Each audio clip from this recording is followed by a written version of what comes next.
Estamos iniciando mais um podcast Agregando Valores, novamente com o pastor Diogo, e hoje nosso convidado já é conhecido, né? Já é da casa, Já né? é da casa, inclusive. E da casa é barato, né? Sai fora, né? Mas, pastor, apresenta o nosso convidado. Fala, galera, tudo bem? Espero que esteja tudo bem com vocês. Mais um podcast. Obrigado, pastor Daniel, pela oportunidade de estar aqui de novo.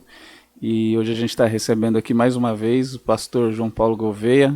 Foi meu professor lá no seminário também. Eu não sei se é uma boa referência para ele ou não. O cara vem me culpar por essas coisas. Depois joga, fala qualquer coisa e fala o professor lá, né? Mas obrigado pela presença, por aceitar o nosso convite mais uma vez. Já teve aqui no podcast, outra data. E teve também recentemente na conferência, né? Falando sobre a família aqui, foi um tempo muito bom. E hoje a gente vai falar sobre um tema muito legal aqui também. Seja bem-vindo, obrigado pela presença. Muito bem. Tinha que falar alguma coisa. Se apresenta de novo, pastor. Tipo, é bom, né? Beleza, eu sou o JP aí, pode chamar de JP, não precisa ser pastor, não precisa ser nada, não. Segue o jogo. Pastor, a gente quer falar um pouco hoje sobre o Natal, né? Porque o tema, né, do nosso podcast é o Natal é de Jesus? Tem algumas dúvidas, hein? Inclusive de pessoas cristãs, né, que participam dessa festa. Eu não estou dizendo que estou criticando ou dizendo que está certo ou errado, mas como teólogo, o que o senhor acha a respeito do Natal? Se ele comprou, pagou e tem a nota, é dele o Natal, não é não? O cara comprova, né? Na papelada é dele. A gente tem uma dificuldade, é a questão histórica, né? A gente entrou nesse processo, óbvio que Jesus não nasceu em 25 de dezembro, entendeu? Lascou. Do ano zero, né? Primeiro que ele nem nasceu no ano zero, né? Boa. Porque as grandes coisas o que parece nos estudos que a gente tem, que ele nasceu entre o ano 6 e o ano 4. Ou o ano, né? Mais ou menos por aí. Então, fala assim, Jesus morreu no ano 33. Não, ele morreu provavelmente entre o ano 27, 28 e 29. Por aí, mais ou menos, que ele morreu, entendeu? Com 33 anos. Certo. Mas é que você tem um problema no calendário gregoriano, aí, no calendário que a gente usa, de que os caras erraram a data. E erraram em pelo menos aí uns 4 anos, ou 5, ou 6. Mais ou menos por aí. Então já começa por esse lugar. É óbvio que essa era uma data importante para os movimentos de politeísmo. Essa era uma data importante. Mas quando a religião cristã se tornou a religião oficial do Império, aí eles começaram a pegar essas datas importantes e colocar. A partir daí se entendeu que Jesus nasceu aí. É provável que Jesus tenha nascido talvez assim em abril, maio, alguma coisa por aí, né? Mas você não tem como comprovar esse tipo de coisa. Inclusive, me parece, na minha visão, de que isso fica realmente em aberto, porque se você cravar uma data, a gente vai idolatrar aquela data. Porque a gente é uma fábrica de idolatria, né? É verdade, é a mesma questão assim, não, o cara brigou lá pelo corpo de, né, Moisés. Se a gente tivesse o corpo de Moisés, irmão, a gente ia idolatrar isso pro resto da vida, a gente ia embalsamar ele e falar, mano, aqui é Moisés, você entendeu? Então essas coisas parece que não se crava muito nisso, e propositadamente me parece que Deus deixou que essas coisas não acontecessem, para evitar que a gente caísse num problema do nosso próprio pecado, né? A gente quer essas referências para poder manter a religião e fazer uma religião estruturada, que me parece muito ruim em certo aspecto. Então a Bíblia protege a gente, e historicamente você não tem como comprovar esse tipo de coisa. Agora, se não é, o importante é que a gente entenda. É que nem a Páscoa, né? A gente também tem um problema com a Páscoa. Por quê? Porque a gente está entendendo que a data mais importante do cristianismo é o Natal.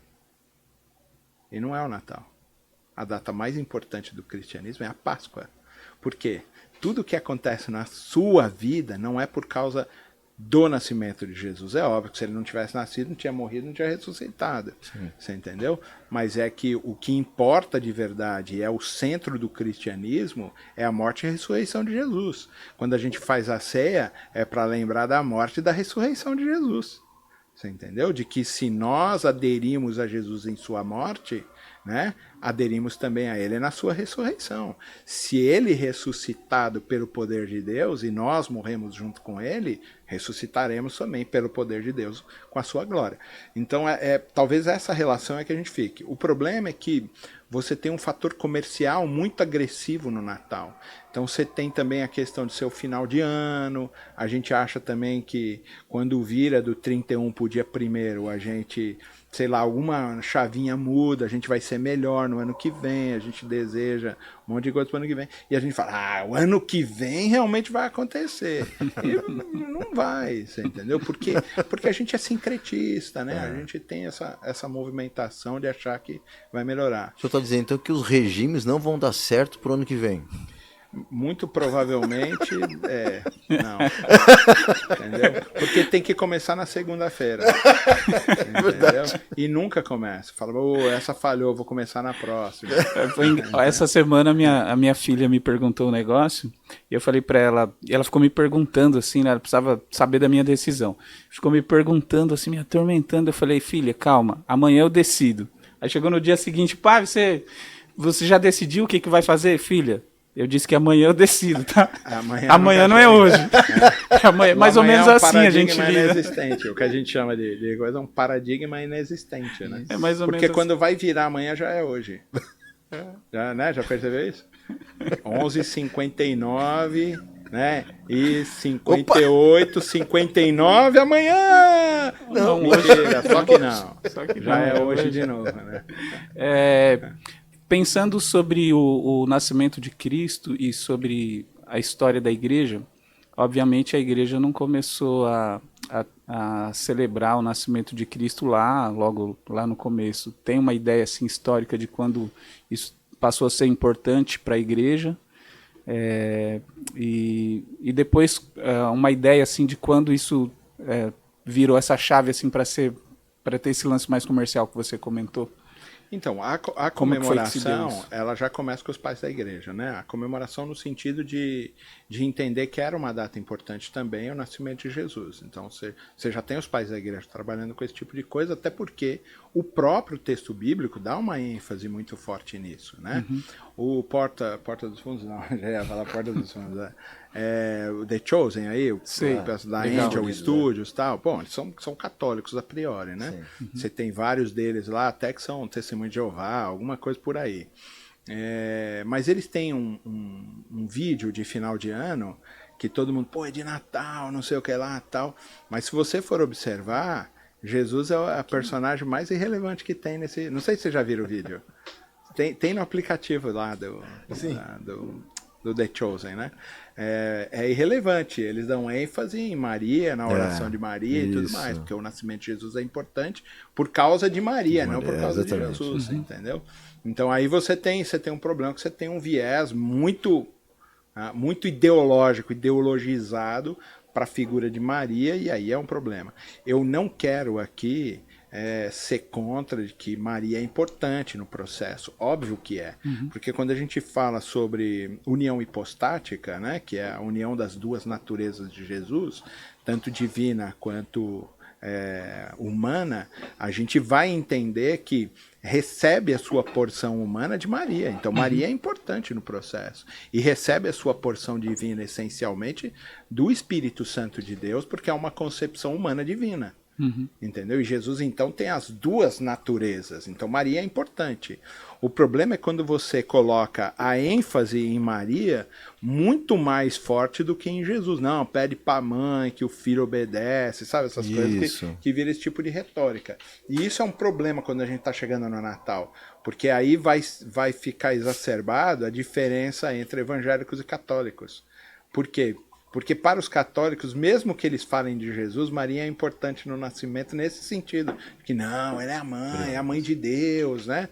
Você tem aí aqui perto da gente, lá com o Padre Marcelo, que é o templo lá da Mãe de Deus, né? E aí, peraí, como assim Mãe de Deus? Porque numa lógica filosófica bastante linear, você tem um negócio que é assim, Jesus é Deus. Maria é mãe de Jesus. Logo, Maria é mãe de Deus. Essa é a lógica, dessa lógica linear. O que não faz nenhum sentido, você entendeu? Você vai pegar um autor do século XI, chamado Duns Scotus, ele vai dizer que na metafísica, o ventre de Maria precisava ser santificado, né? Ele precisava ser purificado, porque ela é pecadora. E Jesus não pode nascer dentro de um ventre de um pecador, entendeu? Porque ele vai receber essa porção tem que ser santa.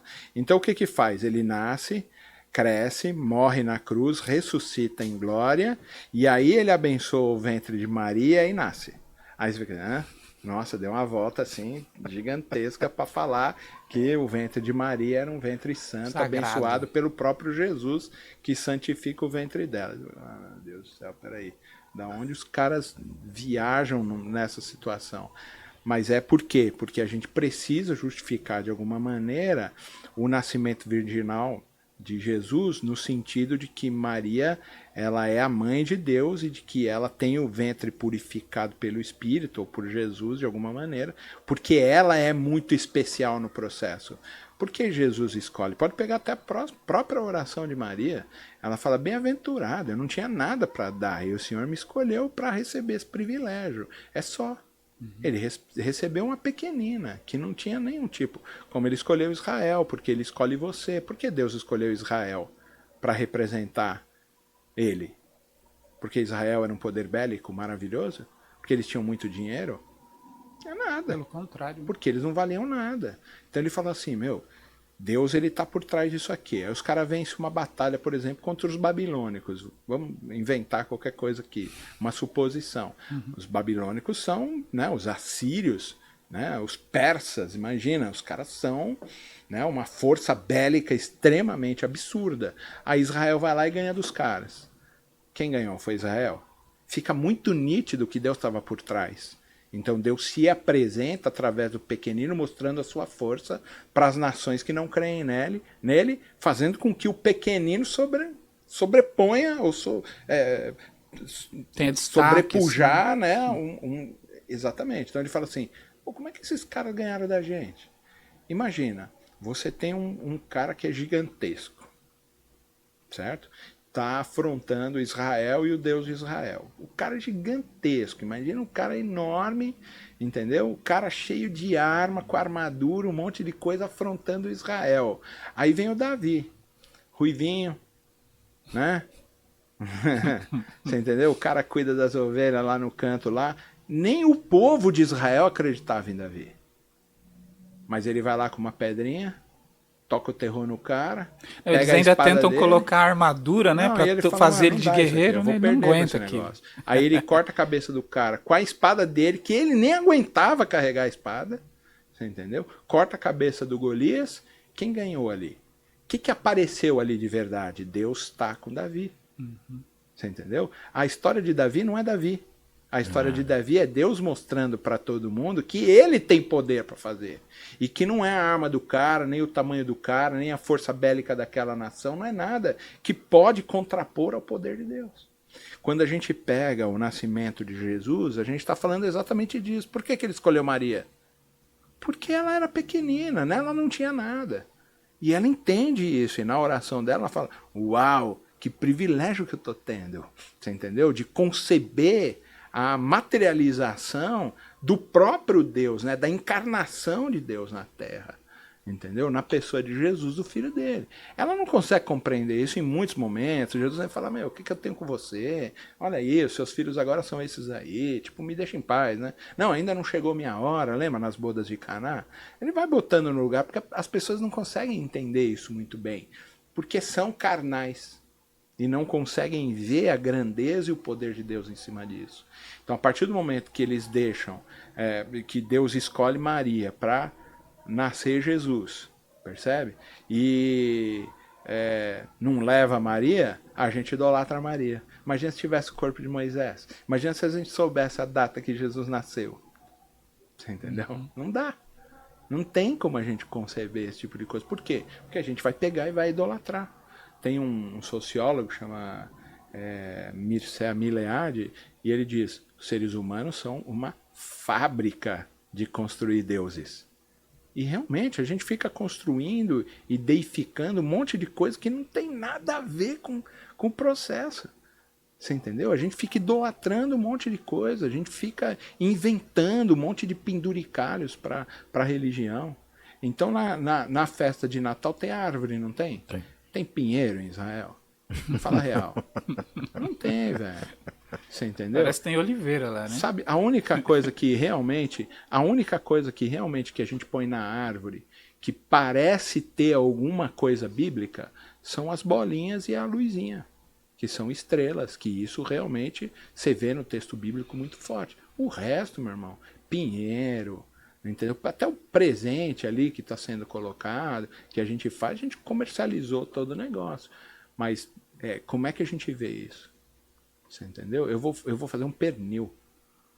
Entendeu? Se a gente vai seguir o negócio correto, vamos fazer com pães asmos, né? Vamos colocar carne de cordeiro para todo mundo. Mas dá para ser? Não dá. Pernil, pô, carne de porco, velho. Como é que vai ser esse negócio? Você entendeu? Mas se fosse também fazer a comparação entre a Páscoa, né, e o Natal, né, da maneira cristã, né, porque a mais importante, como o senhor está dizendo, realmente é a Páscoa.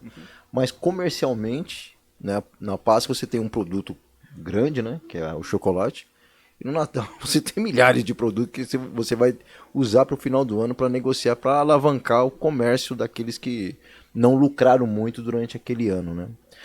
Na história, como o senhor disse, iniciou-se, né, talvez pelos pais da igreja, mas tem um nome de alguém que mais relevante, assim, que pode se dizer, bom, essa pessoa começou a falar a respeito dessa data, utilizando essa data ou algo assim parecido?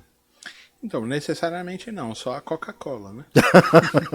Coca-Cola. Porque a priori Papai Noel era azul. Ah, Quem faz ela vermelha é a Coca-Cola.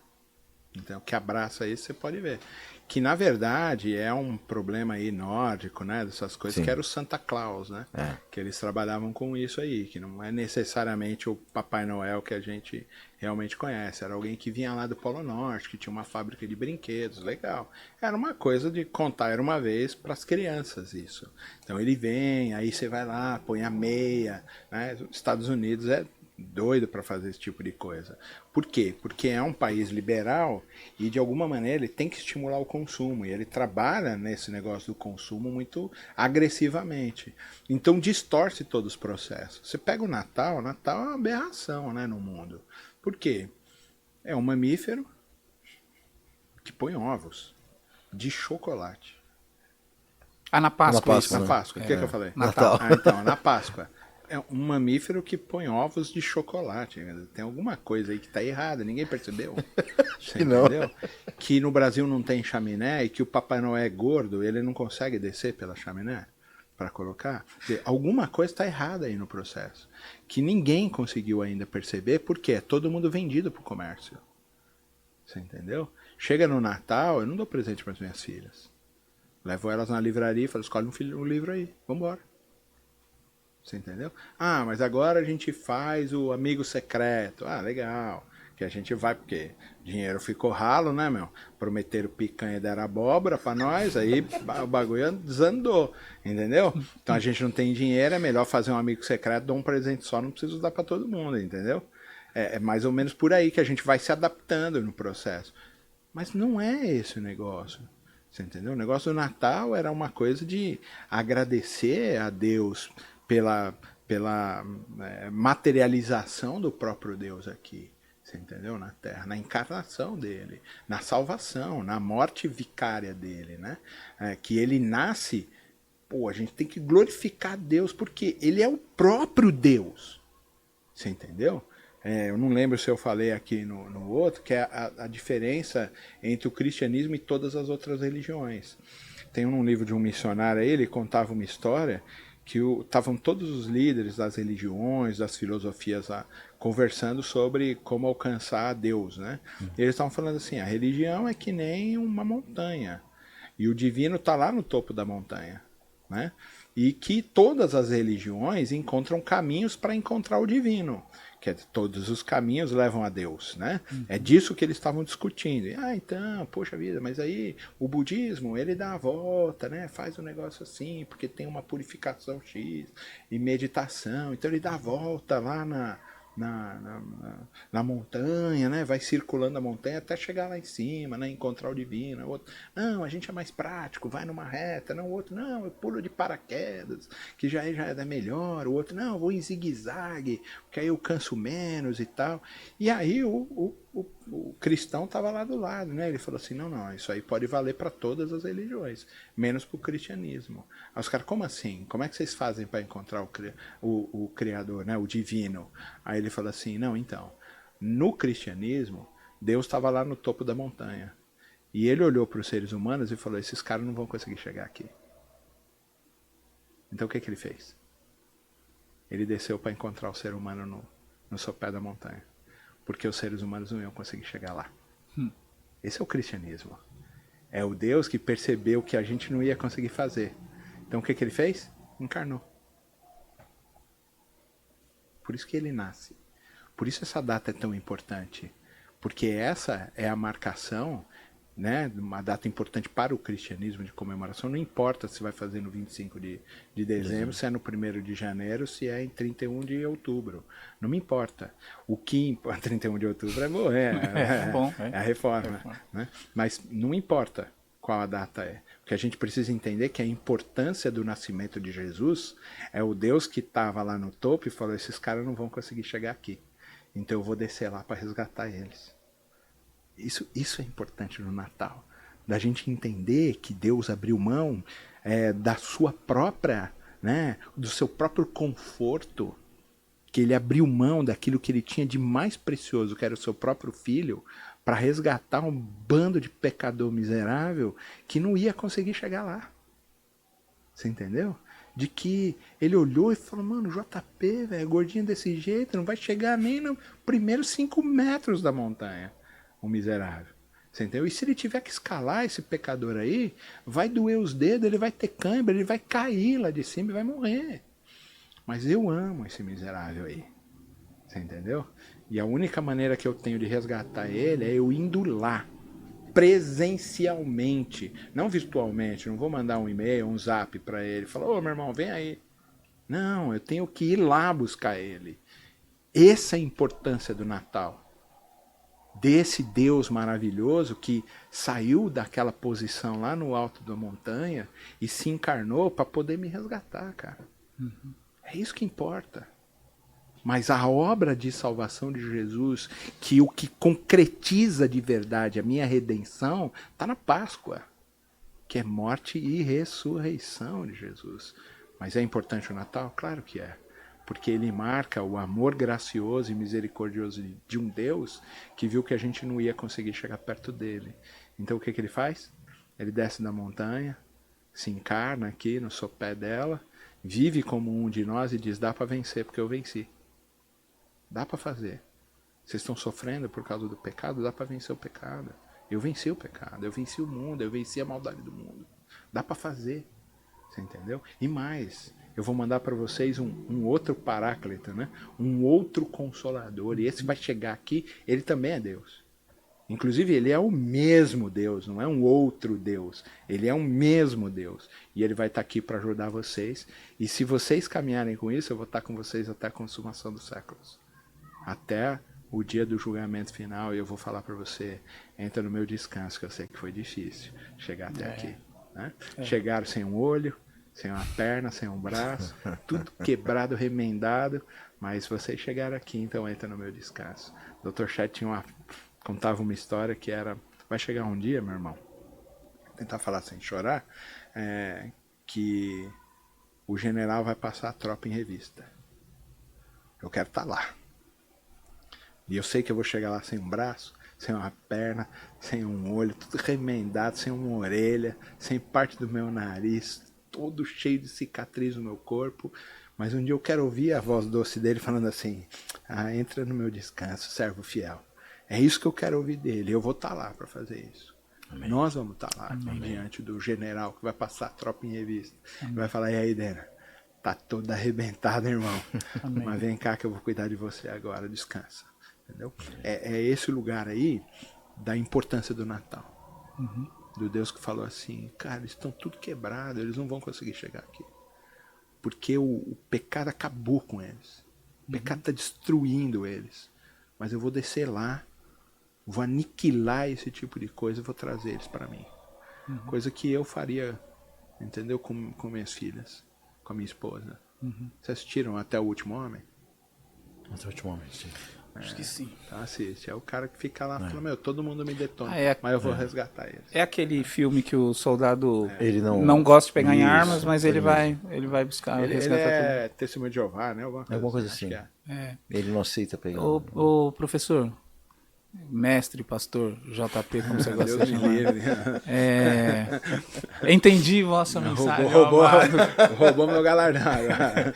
O senhor está falando sobre essa mensagem central que você já colocou aqui, o sentido real e verdadeiro do Natal, que o mundo não compreende esse sentido, obviamente, e ele trabalha com essa questão do comércio e tudo mais.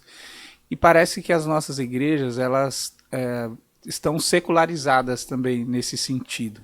Parece que muitos desses costumes, eles acharam espaço dentro das igrejas e parece que eles corrompem um pouco essa pureza da mensagem que a gente passa do Natal. Como que você vê isso, essa questão da secularização nesse sentido da igreja e como a gente pode lidar com isso e de alguma forma caminhar no sentido de tentar restaurar a essência da mensagem? A gente tem que ser radical e abolir todas essas questões de, por exemplo, pinheirinho, árvore de Natal, pisca-pisca, não sei o quê, todos esses costumes que as pessoas têm, né, de se reunir ali em família e não sei o que, tem o presente e tal. Você acha que a gente tem que ser radical com isso? Como que você acha que a gente pode lidar para a gente preservar essa essência da mensagem, mas ao mesmo tempo a gente ter leveza e ter alegria na caminhada? Primeiro que eu acho que todo radicalismo é burro.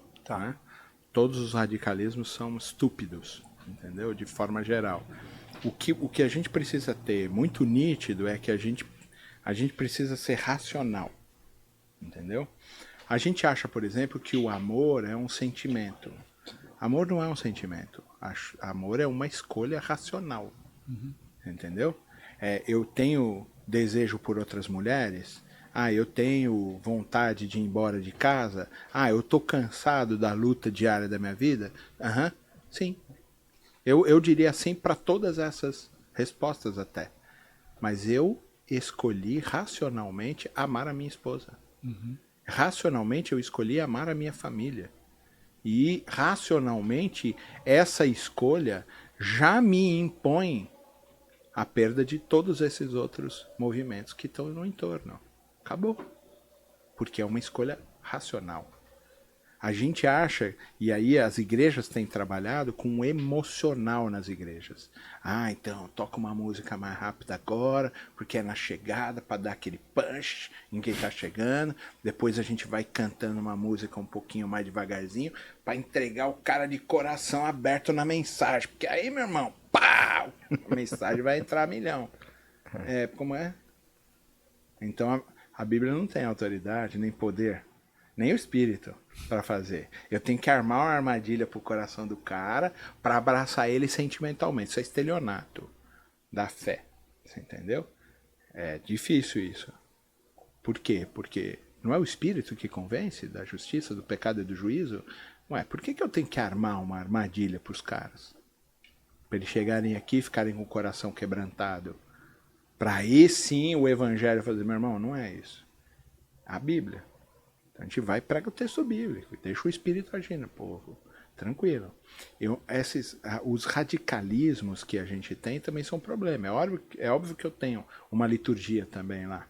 É óbvio que eu tenho, vamos tocar 3 músicas, vamos fazer isso, hora da oferta, hora da oração, hora do não sei o que lá. Tem, beleza. Até para ir acomodando as coisas, para caber as coisas ali dentro, num horário mais específico. Eu falo para os pastores, olha, entre 30 e 40 minutos o sermão, as pessoas aguentam. Já aguentaram 1h15, hoje não aguentam mais 1h15, porque eles estão acostumados, na verdade, de videozinhos de 15 minutos, de 15 segundos, né? Eles ficam só assim, passando assim, os caras não tem mais, eles ficam angustiados com isso, entendeu? Então você tem que também saber trabalhar. A gente trabalha com andragogia, né? Que é a educação de gente adulta, né? Esse é o ponto. A gente sabe que o cara fica 1 minuto por ano de idade ouvindo você, até 20 anos. Ou seja, o cara aguenta ficar observando você e prestando atenção no que você está falando até 20 minutos. Depois disso, ele pega o controle remoto virtual e apaga você. E aí... Tá só de corpo incrível. presente. Só de corpo presente. Mas é incrível, porque você tá lá falando e o camarada tá assim, ó.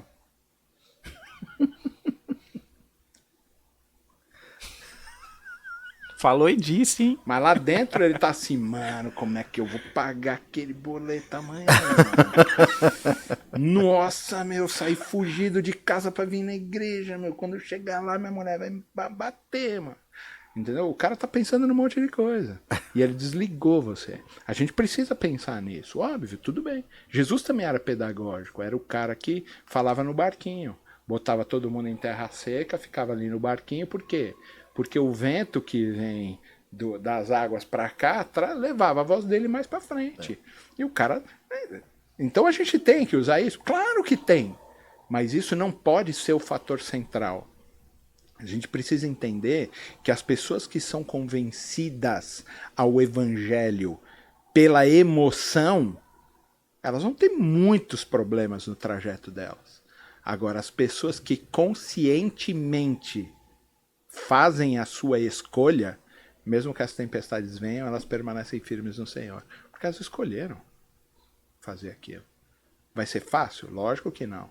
Mas quando é emoção, emoção é emoção. Se vier uma outra emoção, beleza. Tem um amigo que usava muita droga. Muita cocaína. Muita cocaína. Milhão. E cocaína é um excitante, né, meu? Agudo. Aí o cara largou a cocaína, foi fazer ginástica. E aí encontrei ele bombadinho, tal, pá, tomando os proteína lá, como é que é? Whey protein, essas coisas dele aí, não manjo muito desse negócio. E tal, beleza, né? Eu falei, pô, o cara tá saudável? Não, troquei de droga. Aí eu falei, qual? Ele, agora é endorfina na veia, mano. Você entendeu? Ele virou pra mim e falou assim, cara, se eu ficar um dia sem fazer, eu fico muito mal. Você entendeu? Eu chego a quase ficar deprimido. Então o cara vai pra academia pra trocar aquela droga artificial por uma droga agora natural, que é o corpo dele produzindo a endorfina. O cara viciado em endorfina. Você entendeu? Quer dizer, assim funcionam as emoções. Quer dizer, é o cara que foi convencido ao evangelho por um emocionalismo barato, que quando vier uma emoção maior, ele vai sair fora. Entendi. Você entendeu? Mas se é coisa racional, o cara entendeu o que está acontecendo, ainda assim vai ser difícil, mas é uma escolha racional. Paulo não fala isso? Entregam seus corpos a Deus em sacrifício vivo, esse é o seu culto racional. Quer dizer, você sabe o que você está fazendo. Você fez uma escolha consciente. Claro que sim. Se a gente não faz as coisas racionalmente, a gente faz instintivamente. Peraí, qual é o diferencial entre os seres humanos e os outros animais?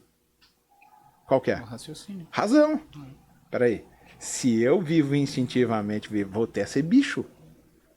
Você entendeu? Deixo a imagem de Deus, porque a imagem de Deus está na dignidade. A dignidade, ela passa pela razão. Ela passa de alguém que escolhe fazer o que precisa ser feito. Você entendeu? Alguém que escolhe fazer. Racionalmente, eu sei, isso aqui é ruim, isso aqui é bom. Vou fazer assim, vou fazer assado. Assumo a responsabilidade de ter feito tanto uma escolha boa quanto uma escolha ruim. Porque todas as escolhas, elas pressupõem ônus e bônus. Mas a gente faz isso racionalmente. Olha, estou indo por aqui porque entendo que aqui é melhor, mas vai acontecer coisa ruim? Claro que vai. Agora estou fazendo isso aqui sabendo que é uma coisa muito ruim e aí reclamam. Puxa vida, por que isso aconteceu comigo? Não precisa nem dizer. Você entendeu? Isso é escolha. Se você tirar de um adicto, isso é simples. Se você deixar o cara 1 mês sem droga, quimicamente ele vai conseguir ficar limpo. O problema é a cabeça. Porque emocionalmente ele está dependente daquilo, porque ele acha que a droga é a solução que ele tem para sair do problema que ele não resolveu. Enquanto ele achar que a droga é solução, não tem cura. Não tem como arrancar o cara daí. Enquanto ele fala assim, bem que eu podia fumar um baseadinho. Ô, meu, tô mal, né? Parece cocaína, né? Nossa amiga. Mas é só tristeza. Enquanto o cara achar que a droga vai salvar ele, não tem jeito. Ele vai ficar limpo 6 meses e vai cair. Vai ficar limpo 1 ano e vai cair.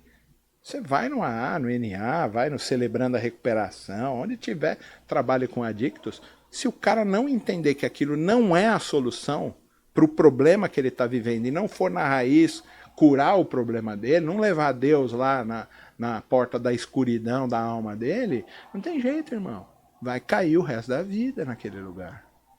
Pornografia e tudo mais. Agora, quando o cara entender que ele se entrega à pornografia por um problema com o pai, com a mãe, porque foi estuprado, porque fez não sei o que lá, porque a educação dele... Enquanto ele achar que a pornografia é o lugar, a solução para o negócio dele, ele vai para pornografia. Agora, o que a gente precisa fazer como cristãos, e aí é um discipulado, mentoria, essa caminhada com as pessoas, é de convencê-las e convencê-las a partir da razão. Olha, a única solução é Jesus. Se o cara entender que não é droga, não é a esposa, não é o marido, não são os filhos, não é o dinheiro, não é a picaretagem, não é não sei o que lá que pode salvar ele, ele vai continuar detonando. Se ele entender que é Jesus, irmão, se ele entender e falar assim, uau, peraí, meu, caramba, eu quero esse negócio, é isso aqui que vai acontecer. Se o cara entende, entendeu? Não sei se vocês já deram aula. Você deve dar aula, escola dominical, sei lá, curso de alguma coisa. Quando você olha pro aluno, assim, que o olho dele tá assim, olhando pra você, meu, e você vê que a cabeça do cara, meu, vai explodir. Que o olho do cara, assim, tá a milhão. Você fala assim, uau, esse cara aqui entendeu um negócio ali. Você já viu isso dentro da sala de aula? Você já viu. Você entendeu? Quando você lê o texto bíblico, você vê um negócio que você nunca tinha visto, você fala, uau! Caramba, como que é isso aqui, mano? Isso muda a sua vida completamente. Não é emoção, é razão. É razão que faz essas coisas acontecerem. E a gente precisa entender. O convencimento do espírito é através da razão. Você entendeu? O camarada estava lá cuidando de porcos, queria comer a comida dos porcos, ninguém dava para ele. E aí ele cai em si. Cai em si é razão, é consciência. E o cara fala assim, rapaz, peraí, deixa eu pensar. Lá na casa do meu pai, o menorzinho de lá, o mais porcaria, o mais maltratado, tá 200 vezes melhor do que eu tô aqui. Ele é burro? Não, ele é burro nada. Ele fala assim, quer saber, eu vou voltar para lá. Lá, pelo menos, eles vão me dar um cheeseburger. E não é bolota de porcos. Eles vão me dar um cheeseburger lá pra eu comer, mano. Quem sabe uma coca. Manja? Geladinha. Ah, de boa, meu, com limão, assim, espremido. O limão estraga a coca, pô. Limão estraga a coca. Tira o gosto da coca. O negócio é sem limão, fica só assim, um gelinho. Trincando, né? Bom, né? O cara tá pensando assim, falou, pô, o cara toma Coca-Cola toda vez lá, velho, com hambúrguer e fritas. E eu aqui querendo comer essa porcaria que dão pros porcos, lá é melhor. Foi isso que ele pensou. É uma escolha racional. Ele não ficou assim, coitadinho de mim, cheio de autocomiseração. Nada, ele falou, mano, peraí, 1 mais 1 igual a 2, irmão, vou vazar. Você entendeu? E aí ele vai. Ele tenta dar uma ludibriada no pai, com emoção. Sou pecador, pequei contra os céus e contra ti. E o pai fala, vai enganar outro miserável. Você entendeu? Mas o pai é tão cheio de amor que nem cai na armadilha dele, emocional, né? Essa armadilha emocionalista aí, que ele queria convencer o pai. O pai não cai nisso, ele fala, tá bom, filho, tá, já entendi, beleza. É bom que você esteja aqui. Tua capa, tua túnica, tua sandália, põe um anel no dedo dele, porque é meu filho, que estava perdido e foi reencontrado. Percebe? É esse tipo de relação que é racional, extremamente racional e não emocional. Por que o filho mais velho não entra na festa? Quer dizer, você acha que ele não entra, né? Porque não tem fim a história. Mas por que ele não entra? Por que ele se recusa a entrar? Ele tá emocionalmente ali. Ele tá emocionalmente abalado, ele tá numa paixão. Tipo, Você entendeu? Paixão é um tipo problema. ciúminho, né? Qual é a raiz de paixão? É a mesma de patologia. Patos. Patos é doença. Como o cara tá patologicamente envolvido com a situação, ele está apaixonado, ele está emocionalmente envolvido, ele fica cego. E ele não consegue ver o amor do pai que está estendendo para o filho que chegou detonado. Então ele fica perdido. Por quê? Ele está doente espiritualmente, porque ele está apaixonado. Ele está emocionalmente doente naquela situação. Então ele não consegue ver o amor do pai. Ele fala assim, filho, tudo que eu tenho é teu. O pai tenta trazer ele de volta para a razão. Fala assim, filho, não, para de chorar, irmão. Você entendeu? Tudo que eu tenho é teu. É teu o negócio. Você entendeu? E aí você fica assim, ué, peraí, mas como? O que o pai está fazendo com ele é trazendo ele de volta para a razão. Pensa um pouco, filho. Tudo isso aqui é teu. Agora, nesse momento, está chamando a razão. Era importante que a gente festejasse, porque aquele seu irmão que estava perdido foi reencontrado. Ele não está apelando. Ele está chamando para a razão. O cara. Uhum. O evangelho é feito de razão. Ah, mas tem um certo emocionalismo? Claro que sim. De maneira saudável. Não o pathos. Não a paixão, não a patologia que está envolvida nessa questão religiosa da gente não permitir que as pessoas entrem no processo. E o pai está falando, não, agora, nesse momento é importante que a gente se alegre. Amanhã ele vai acordar, vai tomar café, eu vou dar um coice nele, mas hoje não. Agora não. Amanhã eu vou chamar a atenção dele e falar, então, e aí? O que você aprendeu dessa aventura que você foi ter? Você entendeu? Aí ele vai ver como é o negócio. Lembra de Paulo? Sim. Não, agora não. Calma, gente. Fica todo mundo calmo. Eu vou ensinar para Paulo com quantos paus se faz uma canoa. Você entendeu? O quanto é sofrer pelo meu nome. É isso que Deus fala. Tava todo mundo preocupado. Mas o cara... Gente, calma aí que eu vou ensinar o cara. Agora a gente vai fazer isso aqui. Mas calma que tem um processo aí. O bichinho vai apanhar. Apanhou? Muito. Pô, Paulo chega no final. Lembra que ele brigou com Barnabé? Por quê? Por conta de Marcos. De João Marcos, né? Ele brigou, falou, não anda mais com você Sim. não dá mais pra andar com esse cara. Pega a carta lá. Eu li hoje, segundo Timóteo. Beleza. E o que ele fala? Traz Marcos, né? Fala pra... Traz o João Marcos junto Marcos, aí, porque ele é útil pra mim. Útil. Entendeu? É o cara que lá atrás não tinha entendido ainda a coisa. Mas que apanhou pra caramba e quando chegou lá no final falou... Tá, Joãozinho aí, que o cara é fera, mano. Ele é útil pra caramba pra mim. Você percebe que Deus vai trabalhando essa coisa do racional muito forte. Tem um emocional aí? Lógico que tem. É importante que tenha. Por isso que a gente canta canções legais e tal, papapá, legal.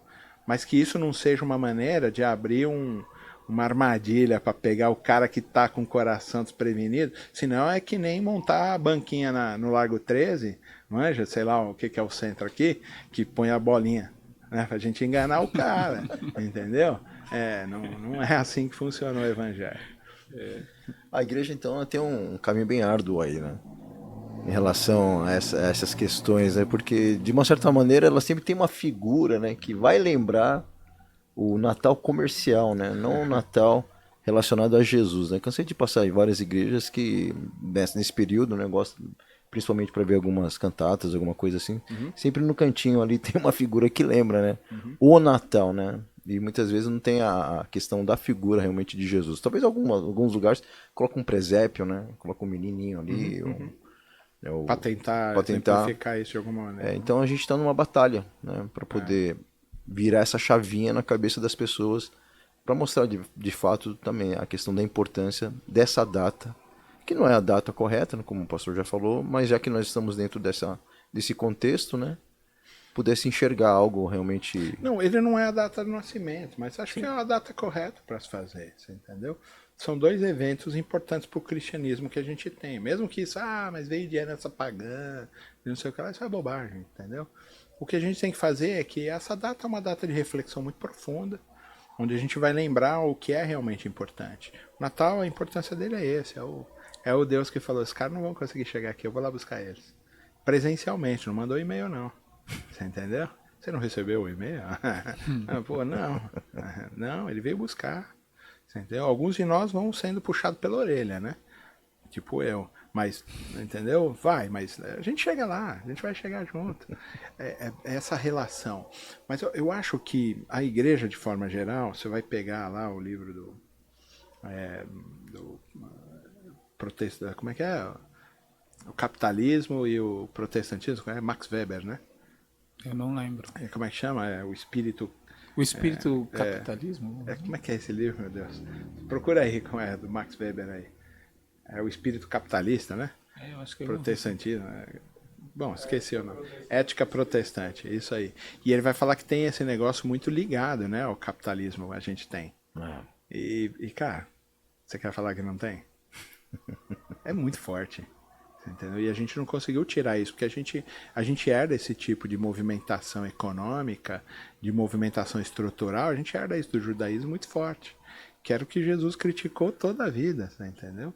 Mas ao mesmo tempo é necessário que a gente tenha uma certa estrutura, entendeu?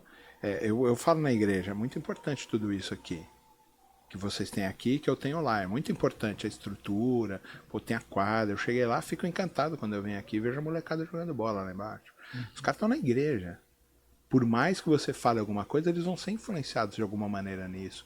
Os pais que estão sentados lá esperando que seus filhos estão sendo assistidos para esse movimento todo, eles também vão ter uma relação diferente com a igreja que eles teriam, entendeu? Muito diferente em outros lugares. Então, no mínimo quebra um paradigma, né? Total, você entendeu? Então a estrutura é importante, mas não é estrutura pela estrutura. A gente precisa entender que ela é importante num primeiro momento, a estrutura, mas é importante que a gente amadureça e transcenda a estrutura. De que as pessoas são mais importantes do que a estrutura. Mas a estrutura também é importante para que essas pessoas se entendam importantes no processo. Percebe? Então a gente fica sempre nesse paradigma. Quem que veio primeiro, o ovo ou a galinha? Entendeu? A gente também não sabe. É um paradigma difícil, porque a estrutura não pode ser mais importante do que as pessoas. Mas é importante a estrutura para que as pessoas também sejam... Aí você fica, ué, e agora? Um bodies que eu tenho, né? Um negócio que eu tenho é ficar pastoreando a estrutura. A gente, não na sua matéria, né? Na matéria do pastor Evandro. Uhum. A gente leu lá no seminário. Você leu, Carlos? A videira e a treliça? É a treliça e a videira, né? Falando justamente dessa relação, né? Da igreja como organização e como organismo, né? O lado vivo da igreja com o lado da estrutura e saber equilibrar isso, porque um não vive sem o outro. Esse livro é um livro importante para todo mundo ler. Exatamente, um não vive sem o outro, mas você também não pode dar uma atenção maior para um. Tem que haver um equilíbrio ali muito bem encaixado, né? Para então, que esse isso é o lance, flua porque bem. se você o lance é o equilíbrio, né? toda a ênfase para as pessoas, você quebra a estrutura. Porque a estrutura fica muito rígida. Você entendeu? Uhum. Mas também, se você der toda a atenção para a estrutura, você mata as pessoas. Uhum. Entendeu? Então, como é que se equilibra isso? Uhum. O problema é que vai passando os anos e as pessoas que vão chegando não têm o mesmo espírito que daquele que formou. Então, eu tô lá formando uma igreja, nós temos 5 anos. Ok? Vou ficar lá 10, 15 anos. Vai todo mundo arregar. Vai todo mundo entender assim, é assim que funciona uma igreja. Legal. Você entendeu? Os tempos vão mudar. Vão chegar outras pessoas que vão trazer outros tipos de visão. Mas a gente vai falar, não. Aqui sempre funciona assim. A partir do momento que você arraiga alguma coisa, você vai matar a gente. Uhum. Alguém vai morrer. Porque você endureceu o esquema. Você entendeu? Esse é o ponto. Uhum. A igreja aqui vai crescer mais, não vai? Sim. Vai ter 2.000, 3.000, 5.000 pessoas. Legal, é isso que vocês estão trabalhando também. Joia, muito bom. Uhum. Só que vai chegar uma hora que a estrutura vai ficar tão rígida, por mais que vocês queiram ser legais, que massa, tal, a estrutura vai ficar rígida, que vai chegar a gente não vai permitir que elas entrem na estrutura. Porque elas não cabem na estrutura.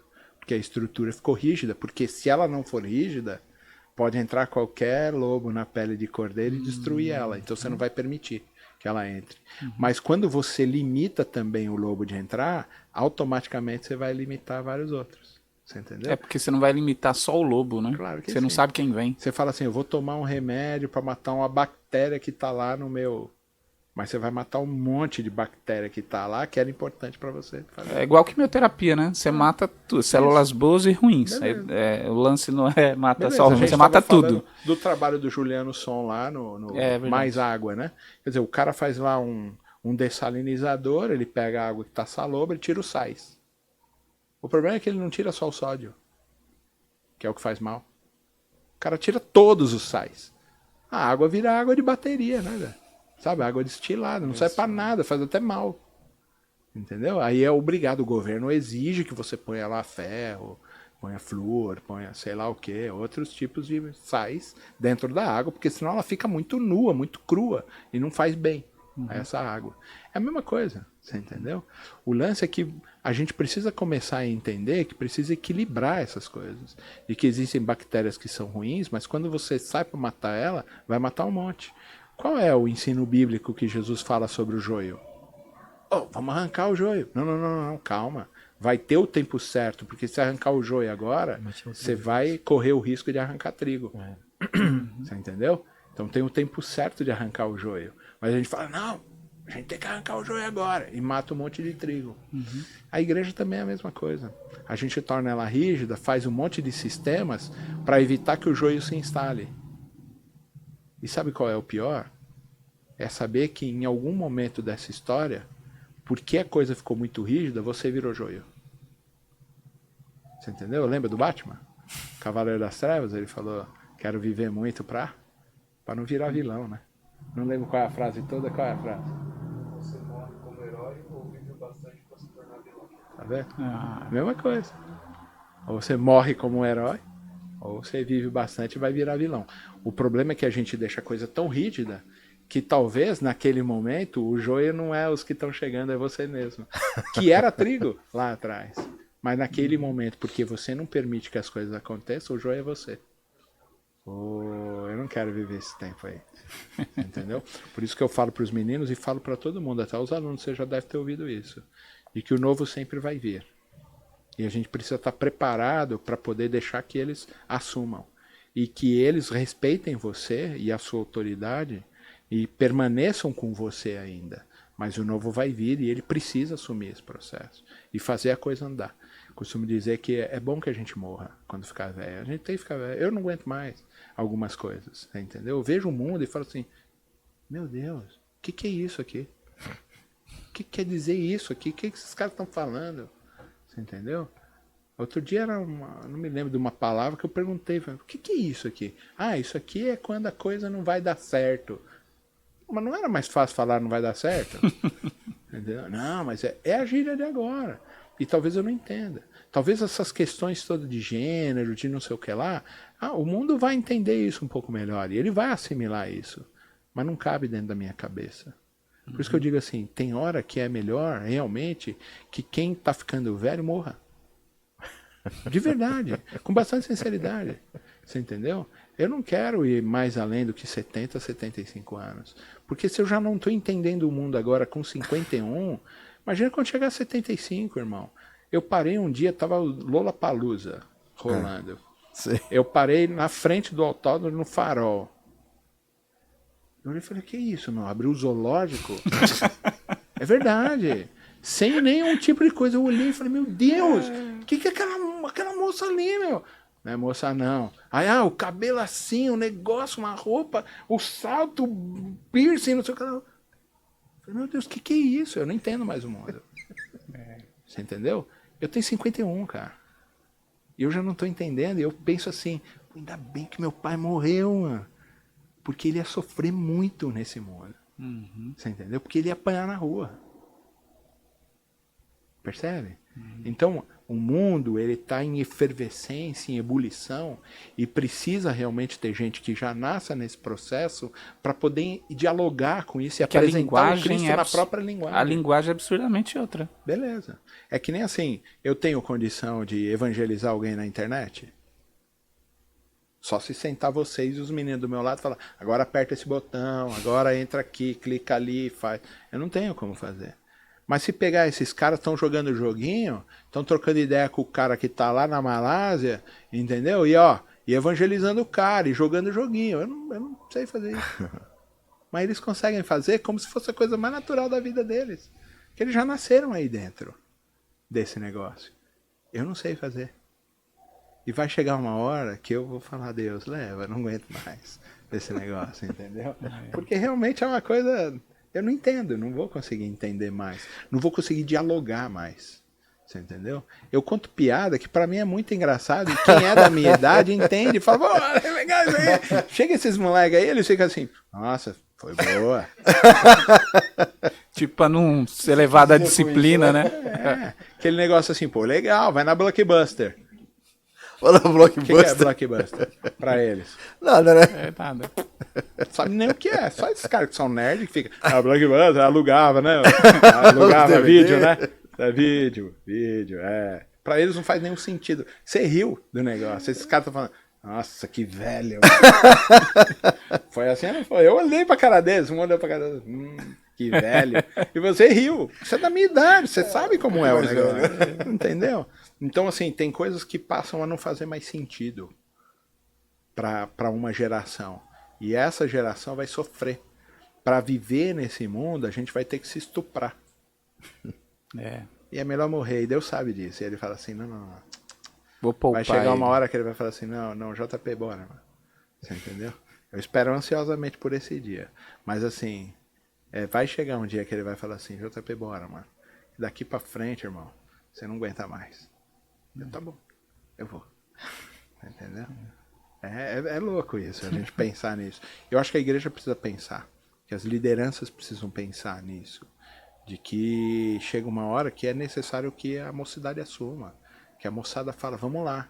E que essa moçada tem uma consciência tão forte de Jesus, tão forte de reino, que eles também não jogam você fora. Você entendeu? Que não é isso. Que eles permaneçam ali, é o seu conselheiro, é o cara que está perto de você, que os cabelos brancos dão, né, ênfase, dão autoridade, dão expertise para a coisa acontecer, que a mocidade também não vai ter. E que se não apelar para esses caras, vai ficar tropeçando e batendo cabeça muito tempo. Vai aprender? Vai! Mas como quem passa pela fornalha. Você entendeu? Vai se machucar bastante. Pô, dá para evitar, a gente é inteligente. A gente é inteligente. Você assume a igreja, beleza. Mas você tem que jogar os pastores fora? Não. Bota os caras aqui junto, num conselho, junto com você. E eles vão falando, Diogão, aqui não, aqui é ruim. Vamos para lá, ó. Vamos fazer um plano aqui, estratégia aqui. Você sabe dialogar com a nova geração. Vai chegar uma hora que seus pastores mais velhos não vão saber. Você entendeu? Mas se você jogar eles fora, você vai ficar batendo a cabeça de graça. É burrice. É burrice não usar a expertise dos cabelos brancos. É burrice fazer isso. Você entendeu? E essa nova geração que está vindo precisa entender isso. E de manter, mesmo que assuma a liderança, manter todo mundo ali. Como essa liderança manteve você ali também. E você vai na mesma posição, mantém os caras ali junto com você. Vamos embora, vamos lá.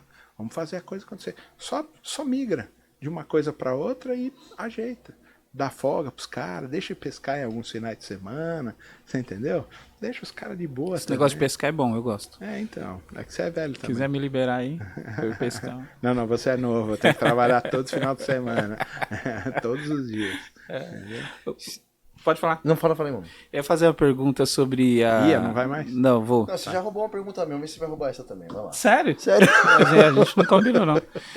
Pensando sobre o Natal, né, que o nascimento de Cristo, existe uma doutrina aí que é muito importante para o nosso pensamento, né, para o desenvolvimento cristão, que é o Cristo encarnado, né? Pode falar um pouco para a gente?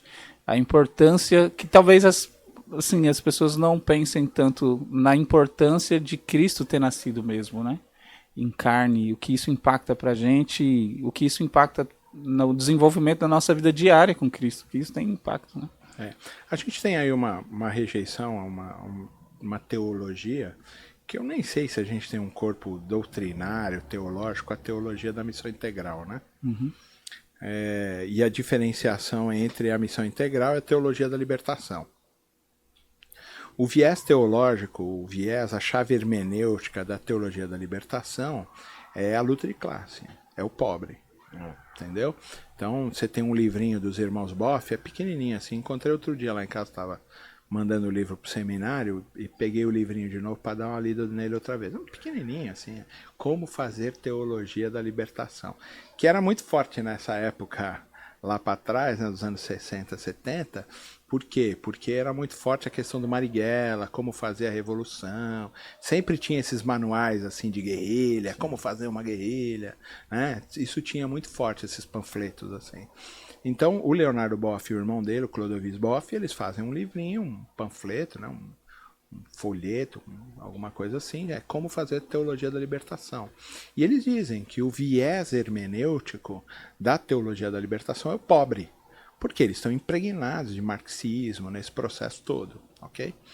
Quando você pega o viés hermenêutico, olhando o René Padilha, o Escobar, o Orlando Costa, esses caras todos, você vai perceber uma coisa, que o viés hermenêutico da teologia da missão integral não é o pobre, é o Cristo encarnado. Isso muda tudo. Você entendeu? O Cristo encarnado é a quadra de futebol que vocês têm aqui. Isso é o Cristo encarnado. Porque os caras estão vendo o Cristo. Eles estão pegando no Cristo. Eles estão sentindo o Cristo o tempo todo aí. Porque vocês montaram a quadra aí e falaram assim, não, Jesus ama você, vem jogar bola aí. E o cara tinha que estar chutando pedra lá fora. Você entendeu? Para ser cooptado por uma gangue que ele jogava na quadra da prefeitura lá. Você entendeu? Aí de repente vocês falam assim, não, o Cristo está aqui, vem jogar bola aqui com o Cristo. Esse é o Cristo encarnado.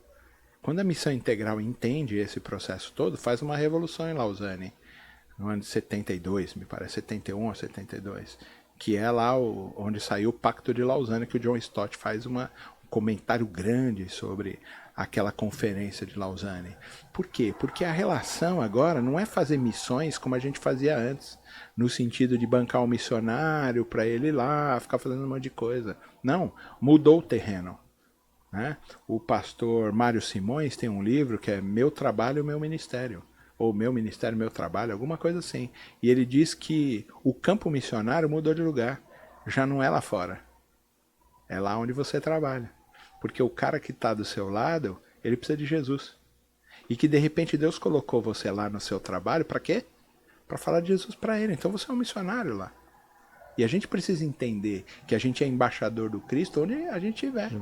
Que missões não é uma coisa de um profissional chamado missionário ou evangelista, que pastorear as pessoas e mentorear não é o trabalho de um profissional chamado pastor, que é de toda a igreja, daqueles que racionalmente entenderam o processo e fazem suas escolhas.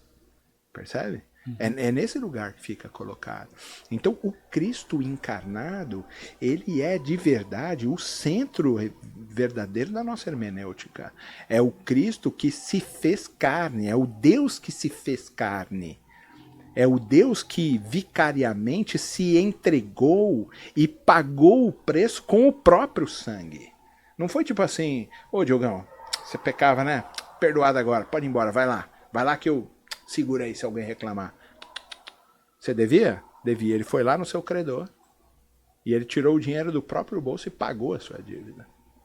Você entendeu?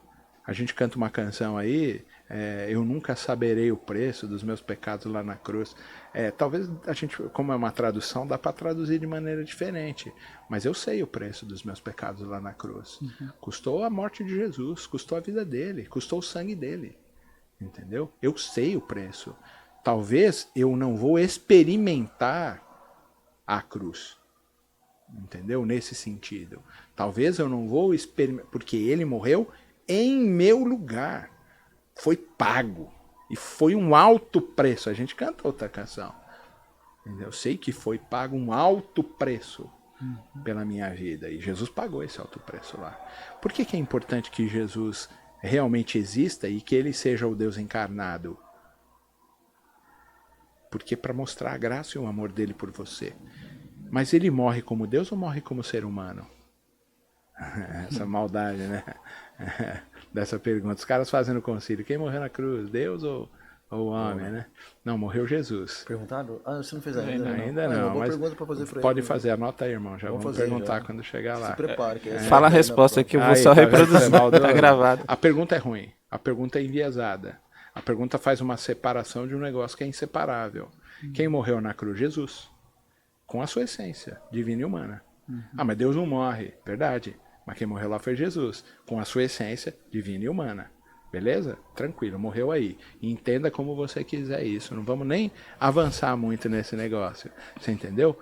Porque requer que a gente fique aqui pelo menos umas 20 horas discutindo sobre isso. Agora, e falando várias referências de vários teólogos. Agora, a questão não é essa, é indivisível Jesus. Ele poderia ter pecado? Jesus poderia ter pecado? Poderia, Mas então Deus peca. Não. Deus pode pecar. Não. Peraí, mas Jesus não é Deus? É, Então ele poderia ter pecado? sim. Ué, peraí. Tá complicando o negócio aí. Então Deus poderia ter pecado. É. Entendeu? É que a grande Sim e questão. não. É sim e não. O grande problema disso, a gente está sobreposição de natureza, né? Mas é que a questão é o seguinte: ele poderia ter pecado? Lógico que não. Ele é Deus. Você entendeu?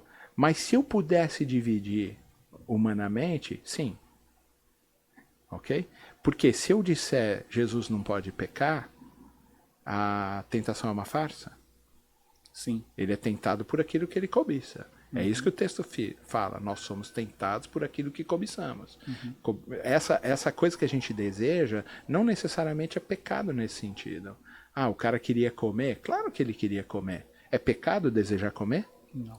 Ah, mas era pecado ele usar o direito de ser Deus para tornar a pedra em pão para poder satisfazer um desejo Aliviar a dele. caminhada. Né? Ah, legal. E ele falou, não, irmão, tá maluco? Ué, irmão não, né? Mas ele falou, e aí, diabo, você é louco, velho? Você entendeu? Você acha que eu vou cair nessa? Eu vou morrer que nem homem. Eu não vou usar o direito de ser Deus para fazer isso. O que o diabo queria é que ele desse uma carteirada. Você entendeu? Não, tudo bem, não deu certo o negócio do pão? Não. Então vamos subir lá no pináculo. Então, tá vendo aí? Se joga daqui. Porque não é de palavra que vive o homem? Não é da palavra de Deus? Ah, então, mas ele falou que ia garantir você. Aí ele falou, meu irmão, você tá maluco? Vou botar Deus na parede? Vou deixar ele numa situação que ele vai falar, ou eu salvo o cara, ou eu não sou Deus? Não, a gente não tenta Deus. Deus não pode ser tentado por ninguém. Você entendeu? Mas o diabo queria que ele fizesse isso. Mas é verdade que Deus vai proteger você? Claro que é verdade. Você entendeu? Mas quando eu me coloco nisso, o diabo vai tentando o negócio. Aí ele não consegue isso também. Fala, beleza. Vamos fazer o seguinte, leva o cara lá em cima. Você acha que humanamente Jesus também queria ter um pouco de status? Claro que sim. Sim. Não tenho a menor dúvida disso. Você entendeu? Humanamente falando, mas ele é Deus. Então o cara vira, eu vou dar tudo pra você governar aqui. Aí ele, cara, você é mó vacilão mesmo, né, mano? Você entendeu? Por quê? Porque eu vim pra cá pra obedecer à vontade do Pai. Ele é o soberano. É ele quem governa, não eu. Então passa. E botou o cara pra correr. Você entendeu? É essa relação de que aquilo não foi uma farsa. Aquilo aconteceu de verdade. E o diabo tava ali cutucando Jesus. Então, Jesus, e aí, meu? Vamos lá, meu, fazer a parada. Até rolou uma... Opa! Você entendeu? Mas é que ele é Deus, cara. E ao mesmo tempo que ele podia, ele não podia. Ele podia pecar? Claro que não. Você entendeu? Mas ele podia. Mas não podia. Mas ele podia. Mas não podia não. Agora, como é que você vai harmonizar isso? Nem eu sei dizer. Mas eu não posso. O Saião, ele diz assim, que a gente faz teologia só se pererê, né?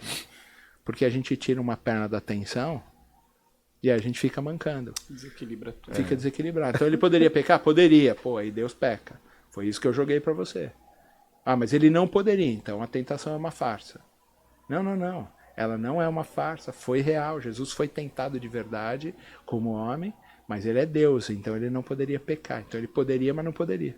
Bom, mas como é que eu faço isso? Perde ou não perde a salvação? Não perde. Se foi Jesus que salvou, não perde. Mas a Bíblia alerta você para apostasia. A apostasia era alguém que acreditava e parou de crer. Peraí, então perde ou não perde? Não perde. Mas é melhor dormir com o olho aberto. Porque pode ser que perca. Mas não perde. Deixa claro, né? Vou deixar muito claro, não perde. Mas é melhor dormir esperto, porque vai que você dá uma vacilada. E para de crer. Porque nós somos salvos porque cremos em Jesus. Cristo. Se eu parar de crer, Perdeu, um abraço. Quer dizer que se um desvio da minha razão lá na fonte vai fazer com que eu erre completamente a minha jornada. Então eu estou apontado no Cristo aqui, mas eu tive lá na minha razão um desvio doutrinário, um desvio bíblico. Ah, quando eu chegar lá no final, eu errei lá embaixo. Ó, assim, ó. Aqui não parece que eu estou desviando. Mas como eu desviei, ó, vai fazendo assim, ó. Você entendeu? E o cara vai errar o alvo. O que quer dizer pecado mesmo? Ah, pô, é bem isso. Mas começa lá com a razão. Lembra que era uma escolha, que era um processo todo. O Cristo encarnado, ele é tão importante para o processo que não existe cristianismo sem o Cristo encarnado. Deus não manda e-mail, velho.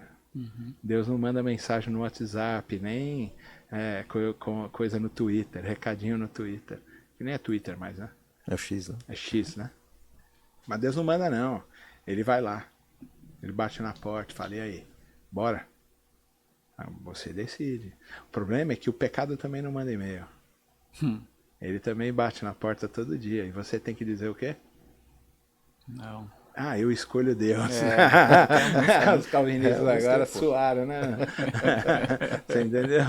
É o Thales, nosso amigo. Você entendeu? É porque não dá para você evitar. Você lembra? É predestinação ou livre-arbítrio? Você vai até Deus ou ele que trouxe você? Nicodemos tem uma história que é a porta, né? Você está indo lá. No batente da porta está escrito: vinde a mim, todos vós que estão cansados e oprimidos, e eu vos aliviarei. É um convite. Você pode aceitar ou não pode, não é? Então você vai, você aceita o convite e atravessa a porta. Só quando você olha pelo batente, pelo lado de dentro, está escrito: só vem a mim aquele que o pai trouxer. Aí você fala: pô, peraí, foi ele que trouxe ou foi eu que escolhi? As duas coisas. Porque o tapeceiro... Agora nós vamos Stênio Marças, hein? É bom, né? Stênio. Porque o tapeceiro escreve ou produz o tapete de uma maneira tão legal que se você olhar do lado avesso, você nem adivinha o começo. Não. Mas quando você olha do lado certo, meu filho, que obra que ele fez. Que obra maravilhosa que ele fez na sua vida, na minha. Por isso é importante olhar pelo lado certo. Entendeu? E a gente fica coando bobagem. Você entendeu? Bobagem. Cara, o tempo que eu morei no Piauí, eu ia pregar nas congregações. Nós tínhamos muitas congregações. Eu ia toda semana, 2, 3 congregações pregar nas congregações da igreja. O que eu comi de bicho foi um negócio interminável. Porque lá faz muito calor, a luz fica acesa, aqueles besouros, aqueles bichos ficam tudo voando, e você tá lá, blá, blá, blá, blá. Já foi, não sabe nem que bicho que irmão. Proteína. É assim que eu entendi. Porque eu engoli de bicho é uma coisa louca. Você entendeu? O que a gente precisa entender é que algumas vezes a gente vai engolir essas coisas mesmo. Você entendeu? Mas quando você vê a obra que ele está fazendo, mesmo que você engula muitas moscas, muitos bichos, você sabe que talvez ele estava querendo alimentar você com aquela proteína. E que se não fosse obrigado, como você engoliu, você não comeria. Ele falou: não, eu vou botar umas proteínas na barriga desse gordo aí, que ele não vai querer comer esses bichos. Mas né? Eu não tenho vocação para ser chinês, mas comi besouro e coisa até. Se tivesse como a gente fazer uma festa, uma comemoração didática na igreja do Natal, qual que seria a mais ideal? Acho que essa ceia é bem representativa. Acho que não tem como você alterar isso, porque o cristianismo ele é uma fé comunitária. Ele é uma fé ao redor da mesa. Você entendeu? O próprio Lutero tem um livro que se chama Ao Pé da Mesa, né? Ao redor da mesa, alguma coisa assim. Porque é tudo feito ao redor da mesa. A gente cuida da nossa família em volta da mesa. A gente cuida da igreja em volta da mesa. Fala um momento que Jesus sentou para ensinar e que ele não comeu. Verdade. Por isso que os caras chamavam de beberrão e de glutão. Porque sempre que ele sentava para ensinar, ele estava comendo ou bebendo. Você entendeu? Por quê? Porque é no entorno da mesa que as coisas acontecem. Você entendeu? Olha onde a gente está. A gente está fazendo um programa da internet. E a gente está onde? Em volta da mesa. A gente está sentado falando assim: e aí, vamos lá? Bora. É assim que funciona a vida. O cristianismo, ele é necessariamente, prioritariamente, ele é uma fé comunitária. Porque quando ele diz assim, o ideal é que todos nós cheguemos juntos à estatura do varão perfeito. Não é eu e você porque a gente é pastor e eles chegam depois porque são uma subclasse e depois chegam os fiéis porque são uma subclasse. Não, não, não, não, não. Vai chegar todo mundo junto à estatura do varão perfeito. Todos nós vamos chegar juntos à maturidade de Jesus. Porque se eu chegar antes de vocês, é porque eu não entendi o que é o cristianismo. Você entendeu? Por quê? Por causa de Jesus. Jesus, quando vai fazer o lava-pés, o que ele está falando? Vamos junto, irmão. Se você não entendeu o que tem que servir, você não entendeu nada. O cristianismo é feito de serviço, um serviço feito na comunidade, dentro da comunidade. Entendeu? Por isso a celebração da Páscoa, a celebração do Natal, eles estão envolvidos com essa ceia, com a vida comunitária, com a vida do relacionamento pessoal, onde a gente senta aqui todo mundo junto e comemora, que toma um negócio, que come um negócio aí, que faz o outro, e ponto, e a gente se alegra, porque sabe, o Cristo encarnou, o Cristo agora desceu lá, o Deus que desceu da montanha para me encontrar. E a gente faz isso juntos. Você entendeu? Talvez uma refeição comunitária, talvez a gente chame isso de... Era o ágape, né? Quando Paulo vai falar da ceia. No domingo que vem a gente vai fazer isso na igreja. Vai fazer um café da manhã para todo mundo. Senta todo mundo aí, vamos junto. Batismo, coral, vai ter todos esses negócios aí. Legal. E vamos chamar de Natal? Vamos chamar de Natal. Você entendeu? A gente é muito... A gente coa tanta bobagem. Você entendeu? Por exemplo, você tem filhos? Tem. Quantos? Tem assado. Tá. Ele tem padrinho e madrinha? Não. Por quê? Porque não. Porque isso é coisa de católica, né? Você casou? Sim. Tinha padrinho e madrinha? Tinha. Ah, mas eles davam geladeira e fogão, por isso a gente chamou eles. Então a gente manteve um ritual católico porque a gente ganhava fogão e geladeira. Você entendeu? A gente tem que parar com esse tipo de bobagem. O padrinho e a madrinha, eles são importantes porque eles acompanham. Quando eu vou fazer o casamento, eu tenho um momento, pelo menos uns 5 minutos, que eu chamo a atenção dos padrinhos. Eu falo, meu irmão, é o seguinte, se esse casamento aqui der errado, a culpa é sua. Porque eles chamaram vocês aqui para participar da vida deles. E se esse casamento der errado, a culpa é dos padrinhos. Vocês são fracassados se esse casamento fracassar. Porque vocês deviam estar lá perto deles. Deviam estar lá chamando a atenção e falando, não, meu irmão, vamos aqui, ó. Vamos para cá, vamos por esse caminho aqui, o que está acontecendo? Mas os padrinhos não fazem isso hoje. Por quê? Porque é proforme. Porque a gente convida eles para ganhar presente. E eles aceitam porque é bonitinho. Ah, legal, eu fui lá no casamento, que legal. Comi uns cocrete, né, uns coxinhas, massa. É só isso que a gente faz. A responsabilidade disso. Eu fui entender esse negócio de padrinho, de filho, já grande. Quando eu entendi que quem comprava meu material escolar e meu uniforme era a minha madrinha.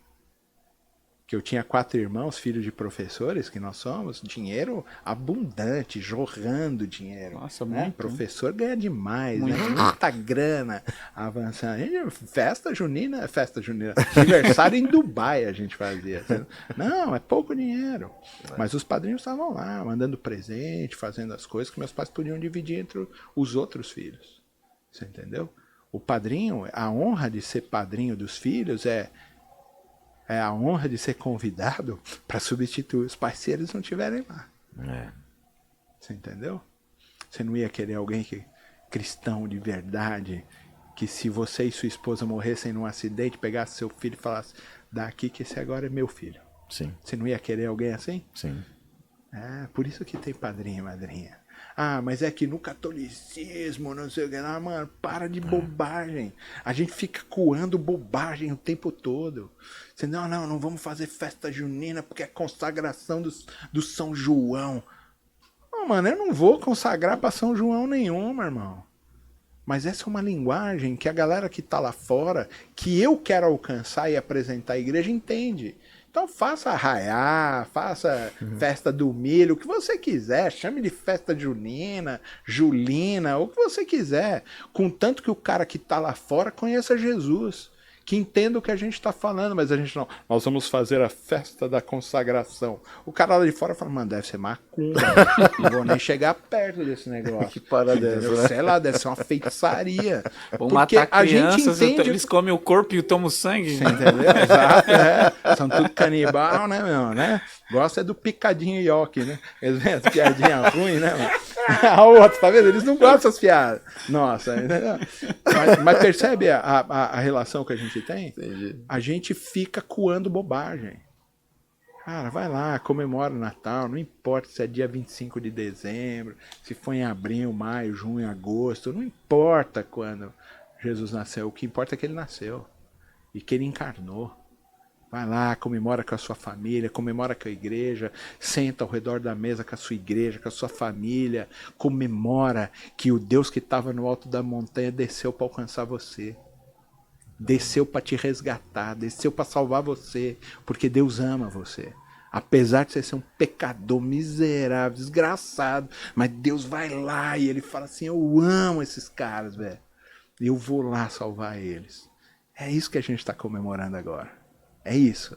Não é a virgindade de Maria, não é a Maria mãe de Deus, não é o jumentinho que carregou, não é o presépio não sei das quantas, é o Deus que estava longe da gente e falou assim, não, eu vou lá buscar eles. E ele nasceu para resgatar a gente, para depois morrer, ressuscitar. E se nós aderirmos a ele na sua morte, certamente nós ressuscitaremos com ele na sua glória. Amém. É isso que a gente precisa prestar atenção, o resto é bobagem. É. Pode fazer a pergunta lá que você ia fazer. Era essa, cara. Ah, era esse aqui? Porque antecipadamente você tinha tirado uma minha. Deixa eu achar outra aqui. Ah, é? Vai. Acha aí. O pastor, então, a gente está diante de uma data aqui, pela sua fala aqui, que é extremamente convidativa para que a gente possa expandir essa mensagem do Evangelho, né? Porque é um momento em que a gente, normalmente as igrejas fazem, né, essas programações de Natal, como você falou que vocês vão fazer lá, a gente vai fazer aqui, vai ser dia 24 mesmo. No dia mesmo. A gente vai ter um teatro, uma peça teatral e tal, música, festa e uma mensagem bem específica apontando para Jesus. A gente vê aí que algumas pessoas têm um pouco de resistência, esse tipo de coisa, né? Com o lance da arte e tudo mais, né? Não, as pessoas precisam aprender a se respeitar. Você entendeu? Tudo bem se você não gosta. Vai pra casa. Come a ceia lá com a sua família e fica em paz. Você entendeu? Mas não é necessário destruir tudo porque você não entende aquilo como bom. Você entendeu? É necessário entender. Pra dizer um negócio, eu fiquei evangelizando, eu e um amigo, a gente ficou evangelizando um rapaz na porta da igreja, uma igreja que eu era, durante 8 meses. O rapaz, ele tinha assim um afundamento de crânio, que ele era punk, e ele encontrou os carecas do subúrbio, que era da nossa época, tinha guerra entre os carecas e os punks e tal. E sabe aquela bola de aço assim? Ele tava numa briga e o cara pau na cabeça dele. Ele ficou meses em coma. E ele botou platina na cabeça. Então ele tinha um afundamento assim, tinha uns tocos de cabelo assim só. E a cabeça afundada, o cara era torto, todo torto. E aí, 8 meses, a gente sentado, ele não conseguia entrar na igreja. Não dá pra entrar na igreja, não. Não dá, não aguento e tal. O cara sentava na calçada e a gente evangelizando ele na calçada. Meses evangelizando o cara. Um dia tava eu e esse meu amigo na porta da minha casa, sentado na calçada, e era tipo, sei lá, meia-noite, quase 1h da manhã. E a gente não tinha o que fazer. Crente não tem o que fazer, não sai pra beber nem pra fumar maconha, né? Crente vai pra onde? Vai pra igreja. Aí a gente falou, vamos fazer o quê? Eu falei, sei lá, vamos na Universal.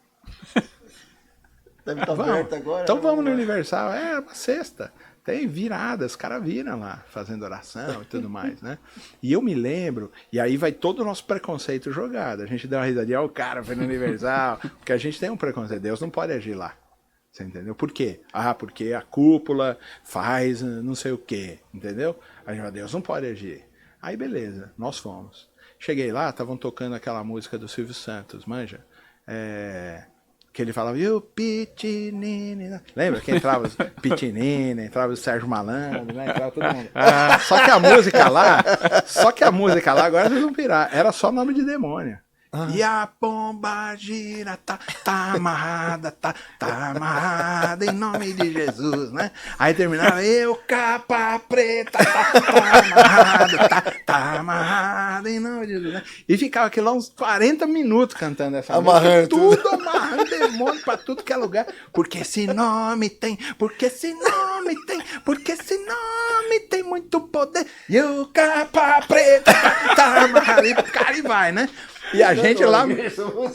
E eu e esse amigo, a gente cascando o bico, né? Imagina.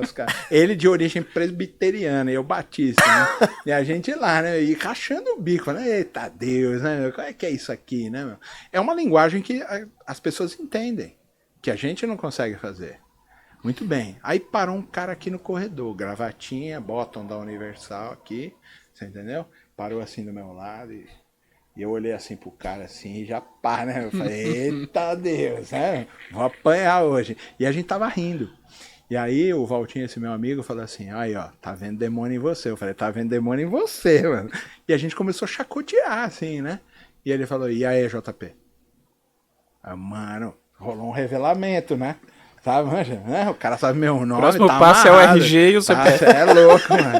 Aí eu olhei assim pra ele, eu reconheci ele no fundo dos olhos. Porque ele tava de peruca. Tá ligado? E a hora que eu olhei, meu filho, mano, não acredito. Era o rapaz. Ele, JP, esqueceu de mim, mano.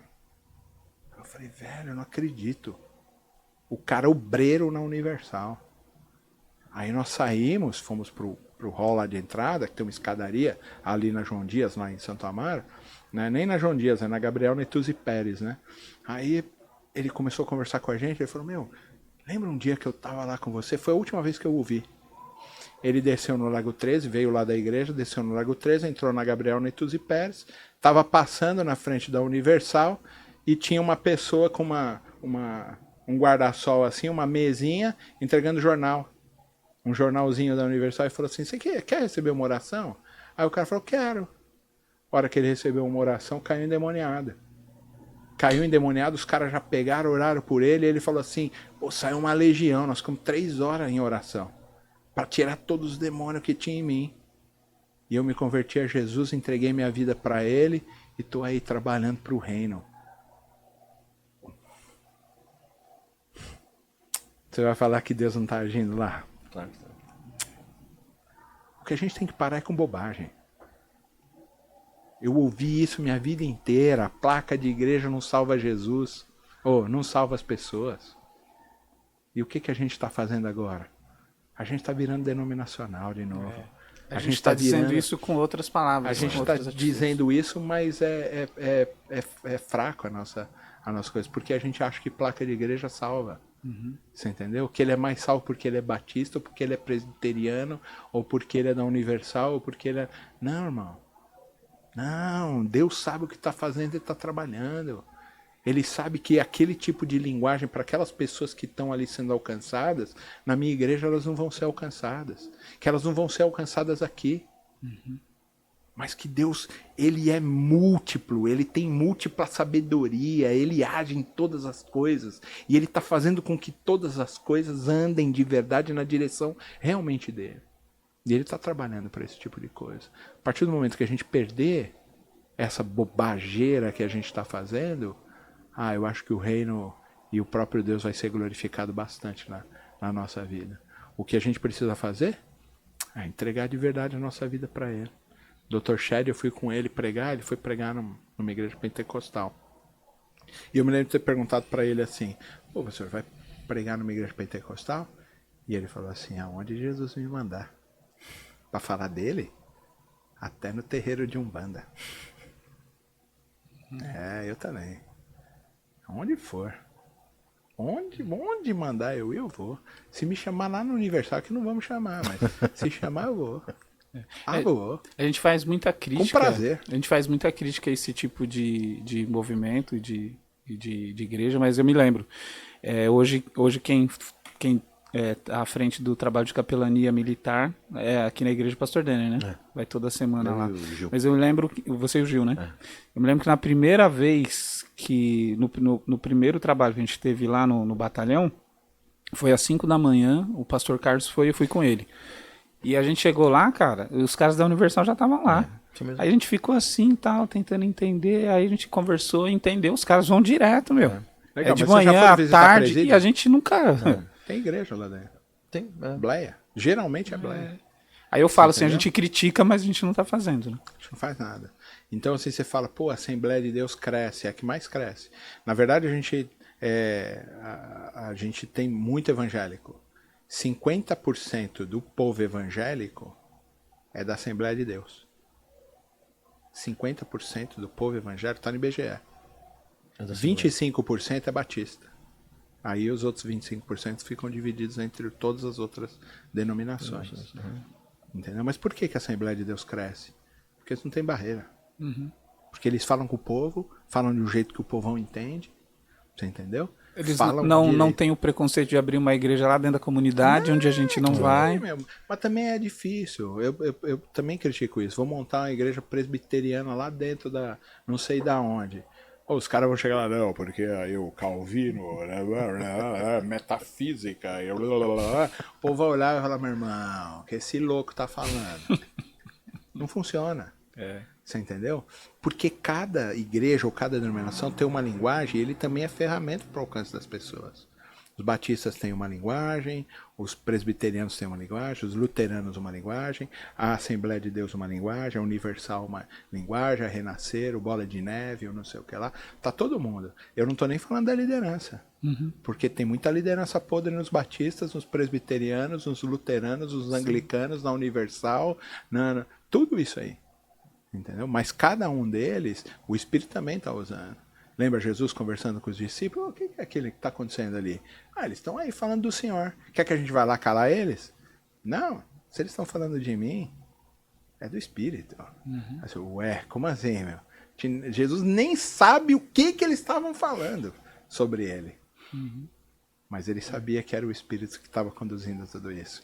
A gente tem que parar com isso e começar a reunir forças para o reino ser forte. Uma fala de Paulo também, né? Não importa a motivação deles, o que importa é que eles pregam o evangelho. Beleza, isso aí. É bem por aí. Pastor, Opa! obrigado pela entrevista, né? Foi praticamente uma entrevista esse podcast, né? Sempre tem sido. Mas de verdade, foi acho que um dos mais emocionais, assim, no sentido bem, tava bem emotivo, né? E também um dos mais engraçados, acho que eu participei aqui. Chamou de palhaço. Não. Porque foi bem... Não, mas você sabe, né? Eu fui palhaço de circo. Pronto, né? É verdade, eu fui palhaço de circo. E aí eu trabalhei no circo Moça Fiesta. Você deve lembrar do Moça Fiesta. Que a gente comprava o beijinho, o brigadeiro de latinha. Tá. Você tirava o rótulo e entrava no circo, verdade, né? Verdade. Eu trabalhei nesse circo. E também trabalhei no circo do Marcos Frota. Como escada do palhaço lá deles, né? Depois eu fui fazer teologia. Aí eles falaram assim, o que você fazia antes? Aí ele falou assim, eu era palhaço. E agora? Sou pastor. Não mudou muito, né? Pastor, muito obrigado. Eu que agradeço. É um prazer poder estar aqui com vocês sempre. Fala, pastor. Quero agradecer também, mais uma vez, a presença aqui. Muito bom. Sempre aprender contigo. Deus abençoe sua vida, seu ministério. E obrigado também vocês que estão nos acompanhando sempre aqui. Se você ainda não se inscreveu no canal, se inscreva aí no canal, dá um like aí pra gente. E se você não gostou, né, um dislike, né? Depois a gente, faz parte. depois a gente troca uma ideia, né, pessoalmente, aí se você fizer isso, mas tudo bem. Vamos lá. Deus abençoe, obrigado. Até a próxima. Valeu. Obrigado.